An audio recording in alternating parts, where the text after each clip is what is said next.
30 years ago, Hollywood sold gods. If Will Smith or Tom Cruise was on a movie poster, you bought the ticket. They weren't just actors anymore, they were a bulletproof asset class. But today, the A-lister is dead, and while it's easy to blame superhero franchises, social media, or China for changing Hollywood, the truth is far more clinical. An algorithm exposed that movie stars weren't as powerful as Hollywood believed. The code didn't create the collapse of the movie star, but it accelerated and industrialized it. For decades, Hollywood operated on a massive blind spot. They had no idea what you actually wanted to see. So they invented an insurance policy called the draw. You didn't trust the plot anymore, you trusted the face on the movie poster. Because of this, stars had absolute leverage. They were demanding up to $20 million for a single picture. It was an expensive and flawed system, but it was the only way Hollywood knew how to capture an audience. This drink, I like it. I know, it's great, right? Another!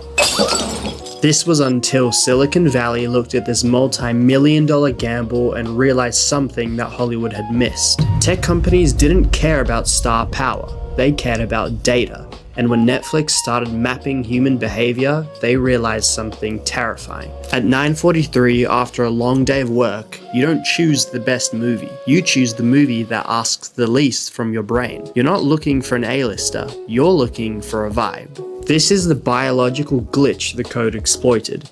The algorithm didn't need to sell you a $20 million actor anymore. It mapped your neurological impulses, your history, your searches, your patterns, and it realized if it served you the right genre at the right time, you would click regardless of who was on the movie poster. The code became the predator, slowly taking over the ecosystem. It bypassed human talent entirely, replacing it with watch time metrics and retention graphs. Once the algorithm proved that it could manufacture engagement without celebrities, studios stopped investing in humans and started investing in IP. Look at the box office today. Spider-Man is the star. Tom Holland is just the current employee in the suit. Batman is the draw.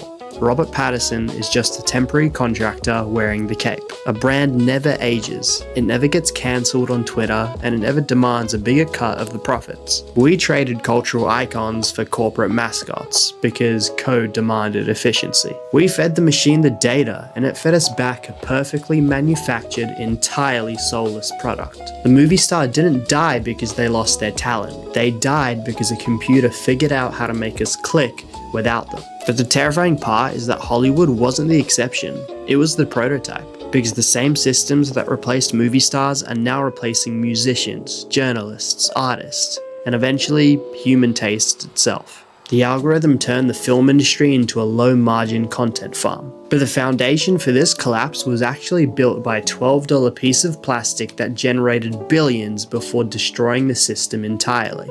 Click here to see how the DVD bubble set the stage for all of this.